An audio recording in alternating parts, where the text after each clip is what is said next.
Hello everyone, आज हम इस वीडियो में अलीगढ़ मुस्लिम सिटी में जो भी स्टूडेंट इस बार एंट्रेंस एग्ज़ाम दिए हैं, आज हम इस वीडियो में चाहे वो 11 के स्टूडेंट हो, BA, BSc, BCom, BLLB, BTech, इन सभी में जो भी स्टूडेंट सेलेक्ट हुए, चाहे वो चांस मेमो में हो या स्पेशल कैटेगरी लिस्ट में हो या सेलेक्टेड लिस्ट में हो, अब जो रिजल्ट्स आया इसके बाद आगे का क्या प्रोसेस है उसके बारे में हम इस वीडियो में डिटेल में डिस्कस करेंगे। यानी कि रिजल्ट्स तो आ गए हैं, अब इसका आगे क्या क्या करना होगा, क्या होगा, उसके बारे में डिटेल में डिस्कस करेंगे। और ये है कि अब आगे क्या होने वाला है, क्या डॉक्यूमेंट लगेंगे, कैसे कुछ होंगे, एडमिशन कैसे मिलेंगे, उसके बारे में। देखिए, सबसे पहले तो ये है कि अभी के हिसाब से आपको गूगल पे जाना है और सर्च कर लेना है एएमयू एग्ज़ाम कंट्रोलर। याद रहे, अगर आपका सिलेक्शन हो गया है या चाहे वो सेलेक्टेड लिस्ट में हो या चांस मेमो लिस्ट में हो, बट स्टिल आपको एएमयू की वेबसाइट हर दिन फिर भी विजिट करते रहना है। क्यों? क्योंकि इसके आगे का भी काम जो होने वाला है वो एएमयू के वेबसाइट के थ्रू ही होगा। मतलब ये है कि एएमयू के वेबसाइट पे ही सब कुछ करना होगा, तभी आपको एडमिशन मिलेगा। ज़रूरी नहीं कि आपका सिलेक्शन हो गया है, लिस्ट में नाम आ गया है तो आपका एडमिशन वहाँ मिल जाएगा, ऐसा भी नहीं है। आपको इसके लिए एएमयू के वेबसाइट पे बराबर विजिट करना पड़ेगा, क्योंकि आगे का सीन साफ रिजल्ट में बताया भी गया, कहा भी गया है कि जो भी स्टूडेंट वहाँ पर एडमिशन लेना चाहते हैं, आगे के सीन में थोड़ा यहाँ पे समझाना चाहूँगा। देखिए, अभी जिसका भी लिस्ट है, चाहे वो 11th का हो, BA, BSc, BCom, BLLB, BTech, इन सब में कुछ चीज़ें बड़ा ही कॉमन है। आप रिजल्ट्स वाले सेक्शन में जाएंगे तो 3 चीज़ें लिखा होगा। एक तो सेलेक्टेड लिस्ट मेंशन है, दूसरा जो है वो चांस मेमो लिस्ट है, और तीसरा जो है वो है आपका स्पेशल कैटेगरी लिस्ट। अब आप समझने वाली बात क्या है कि जो सेलेक्टेड लिस्ट है, इसमें जो भी स्टूडेंट सेलेक्ट हुए, इनका 100% गारंटेड है कि इनको एडमिशन एएमयू मिलेगा। इन जो इस लिस्ट में जिसका नाम है, इसका समझिए वेटिंग लिस्ट में, यानी चांस मेमो लिस्ट का मतलब इनका नाम वेटिंग लिस्ट में है। और स्पेशल कैटेगरी में भी 2 तरीके के लिस्ट है, इन 2 टाइप के स्टूडेंट है।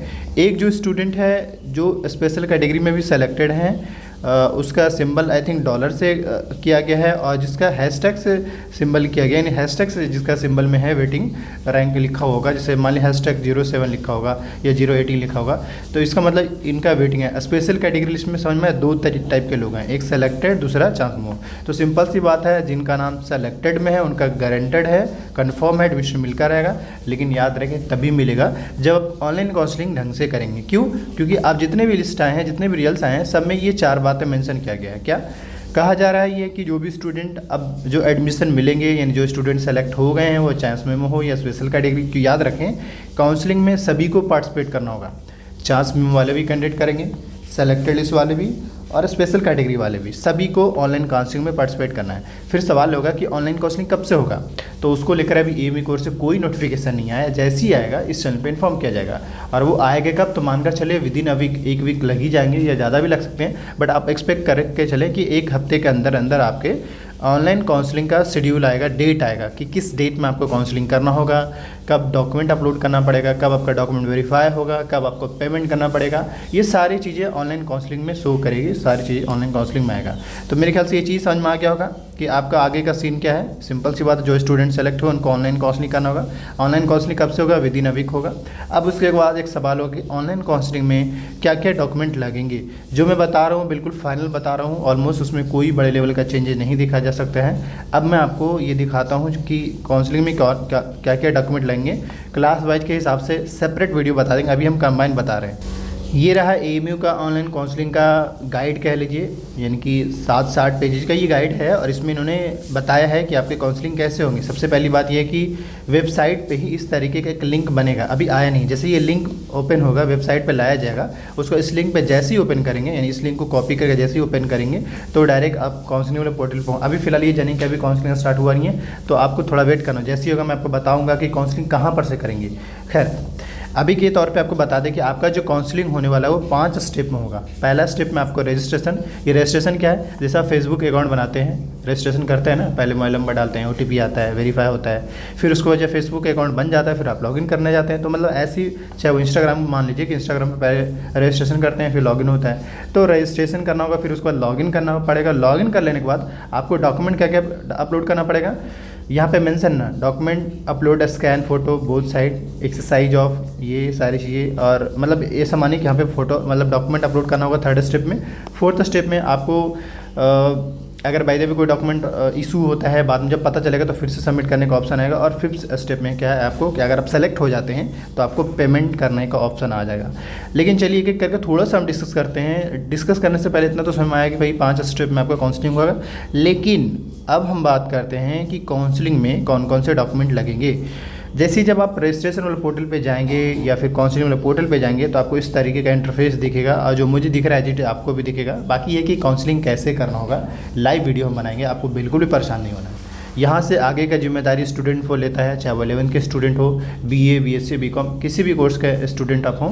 यहाँ के बाद यानी जो भी स्टूडेंट सेलेक्ट हो गए 4 में स्पेशल कैटेगरी, इसके बाद का जो एडमिशन प्रोसेस है वो सिंपल स्टूडेंट को ले रहा है। आपको अच्छे से समझाएंगे, बताएंगे कैसे क्या करना नहीं करना है, ठीक है। अब हम बात करते हैं आगे। सिंपल सी बात है, आप स्टूडेंट हैं, सेलेक्ट हुए हैं, आपके फ़ोटो ज़रूरत पड़ेगा, आपका सिग्नेचर ज़रूरत पड़ेगा, और आपकी अगर 11th में अप्लाई कर रहे हैं तो 10th की मार्कशीट यानी हाई स्कूल वाले सेक्शन में आपको अपलोड करना पड़ेगा 10th की मार्कशीट। समझ में आया कि नहीं।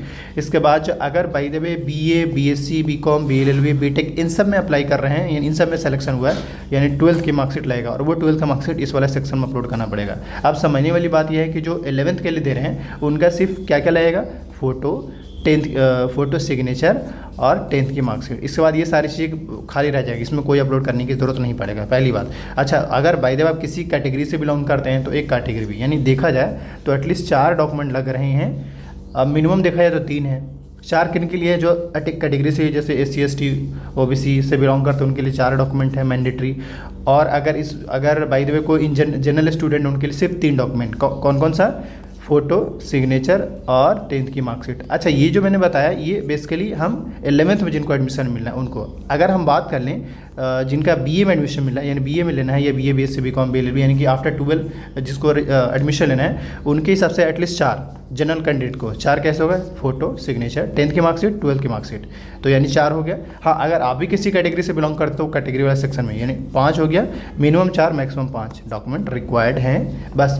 अच्छा, अब एक सवाल होगा सर हमारे पास मार्कशीट नहीं है, तो मार्कशीट के लिए आपके पास 2 काम करना है। एक तो जो भी आपने मार्कशीट आपके पास है 12th का या 10th का ही, तो उस मार्कशीट पे आप साइन करा लीजिए अपने स्कूल के प्रिंसिपल या डायरेक्टर जो भी, उससे साइन करा लीजिएगा, तो वो जो मार्कशीट है एज ए वैलिड माना जाएगा। सपोज आपने ऑनलाइन डाउनलोड किया है, चाहे वो डिजिटल या जैसे भी हो, उसको अगर आप साइन करा लेते हैं तो उस केसेस में आपका मार्कशीट, क्योंकि बहुत सारे स्टूडेंट का मार्कशीट ही रिजेक्ट हो जाता है। क्यों? क्योंकि उनका मार्कशीट जो है डिजिटल डाउनलोड किया होता है या डायरेक्ट प्रिंट किया होता है, ओरिजिनल नहीं होता है। क्योंकि मार्कशीट ये कहता है कि ओरिजिनल अपलोड कीजिए। अब जो बच्चे ओरिजिनल अपलोड नहीं करेंगे तो उसके साथ दिक्कत हो सकता है। तो इसलिए मैं कह रहा हूँ कि अगर बाय द वे आपका डिजिटल मार्कशीट है, उस केस में क्या करेंगे, अब अपने ही स्कूल से यानी वहाँ प्रिंसिपल जो भी है उनसे साइन करा करके उस पर मुहर मरवा के समझ सकते हैं, उसके बाद उसको अपलोड करिएगा, कोई दिक्कत नहीं होगा। तो अभी ही आप करा सकते हैं क्योंकि बहुत जल्द आपके काउंसलिंग स्टार्ट होंगे। इन्होंने यहाँ पे बता रखा है कि मैंडेटरी डॉक्यूमेंट कौन कौन से हैं, 10th की मार्कशीट या 10th की मार्कशीट, बर्थ सर्टिफिकेट किन स्टूडेंट के लिए, 11th वालों के लिए, 12th वालों के लिए 10th 12 दोनों पड़ेगा। इसके बाद स्पेशल कैटेगरी सिर्फ 4 ही तो है, 4 में ही वो भी समझिए, 4 में भी इस बात को समझिए कि पहला कन्फर्म, डी में अगर स्पेशल कैटेगरी है तो ये, वरना नहीं भी जरूरत पड़ेगा। मतलब ये कि अगर आप स्पेशल कैटेगरी से बिलोंग करते हैं तो देना पड़ेगा, वरना नहीं देना होगा, सिंपल सी बात है। इसके बाद मार्कशीट ऑफ ऑल, ये उन स्टूडेंट के जो लाइक BA में अप्लाई कर रहे हैं या फिर ग्रेजुएशन में अप्लाई, उन लोगों के लिए। तो आपको मैंने जो डॉक्यूमेंट बताया है, जो सजेस्ट किया है, वो बिल्कुल इस टाइप से जो बताया इसको समझ लिए, पकड़ लीजिए, और आगे कुछ नहीं। बाकी ये कि हम स्पेसिफिकली सबको बात करेंगे। अच्छा, बाकी और कौन कौन सा डॉक्यूमेंट क्या है नहीं, बस इतना एटलीस्ट आप डॉक्यूमेंट रेडी करिए। बाकी काउंसलिंग से रिलेटेड कोई भी ऐसा डाउट्स क्वेरी अगर यहाँ पे सोल्व नहीं हो पा रहा आपका, तो मुझे वीडियो के डिस्क्रिप्शन बॉक्स में इंस्टाग्राम का लिंक है, वहाँ पे मैसेज कर सकते हैं, वरना व्हाट्सअप भी कर सकते हैं, वरना यहाँ पे आप कमेंट भी करिए, आपको रिप्लाई मिल जाएगा। बाकी इससे रिलेटेड कोई भी ऐसा डाउट्स क्वेरी होता है आप मुझे कमेंट कीजिए, जैसे ही मतलब आपके कमेंट देखे जाएंगे तो तुरंत रिप्लाई किए जाएंगे। और AMS से कोई भी अपडेट्स आता है, नोटिस आते हैं, काउंसलिंग को लेकर आते हैं, और वैसा कोई अपडेट्स जो जिसको लगता है कि आप छूट जाएंगे, तो इस चैनल को जरूर सब्सक्राइब करके, क्योंकि जैसे कि आपको इन्फॉर्म ज़रूर किया जाएगा। Thank you. मैंने काउंसलिंग को लेकर इन शॉर्ट में बता दिया, बाकी आगे जैसे आगे भी इन्फॉर्म किया जाएगा।